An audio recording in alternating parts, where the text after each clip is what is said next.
Tradiciškai atstovas Paulius Bieliūnas. Pauliui antroji vieta.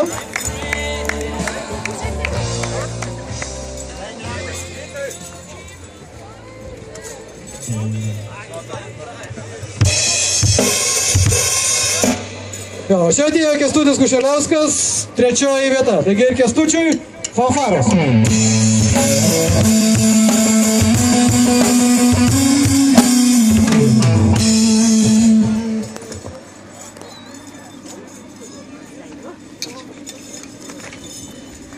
Na ir žmogus, kuris čia Juodšiliuose antrus metus iš eilės, aš dabar tik tai galvoju, tai kai dar buvo kiek jaunesnis, tai gal irgi kažką yra laimėjęs. Pernai nugalėjo 6 km krosę, šiemet 12 km krosę, niekam šansų nepalieka. Valdas Dapalskas, sporto klubas Vilniaus Baltai.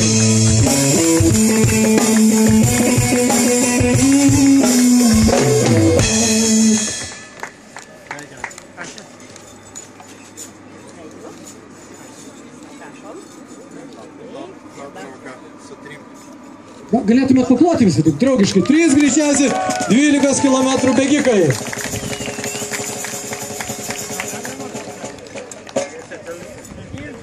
Laikau.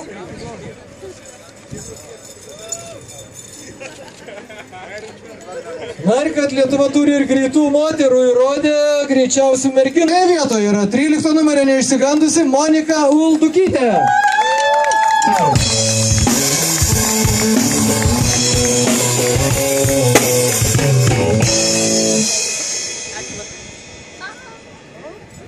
Ir 12 km kroso nugalėtoja tampa Viktorija Tomaševičienė. LTU Trail Running People.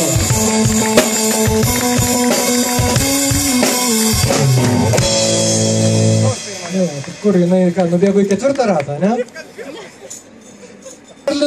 Trečios vietos laimėtoja taip pat niekur toli bus nepabėgusi. Prizai lieka pas mus ir mes juos tikrai įteiksime, nes galbūt merginos dabar pildo tą, kaip ten, organų donorų kortelę. Va. Žalia palapinė Lietuvos nacionalinis transplantacijos biuras kviečia visus užsukti ir, kaip sakyt, jūs galite kažkam suteikti tikrai vilčių, didelių ir pagristų. Taigi pasidalinkite savo gerumu, o kol kas laukiam kitų. Ateina Svetlana, kuri dabar lips ant 3 laiptelio, nes tai yra absoliučios įskaitos 3 vietos laimėtoja.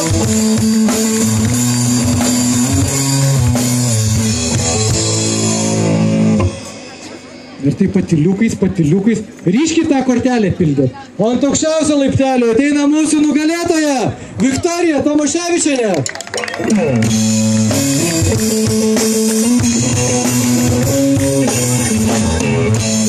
Monika, prašom čia, kad vaizdelis, kaip sakoma, būtų pilnas ir geras. Ir Monika Uldukytė, kuri jau pasiėmė antros vietos prizus. Taigi, Juodšilių seniūnas Tadeuš Aškelianec ir Seimo pirmininko pavaduotoja Jaroslavo Narkevičiaus padėjėja Tatjana Čepokoj. Ir jūsų plojimai 3 greičiausiai mūsų bėgikiam. 12 km ilgiausiame nuotolyje.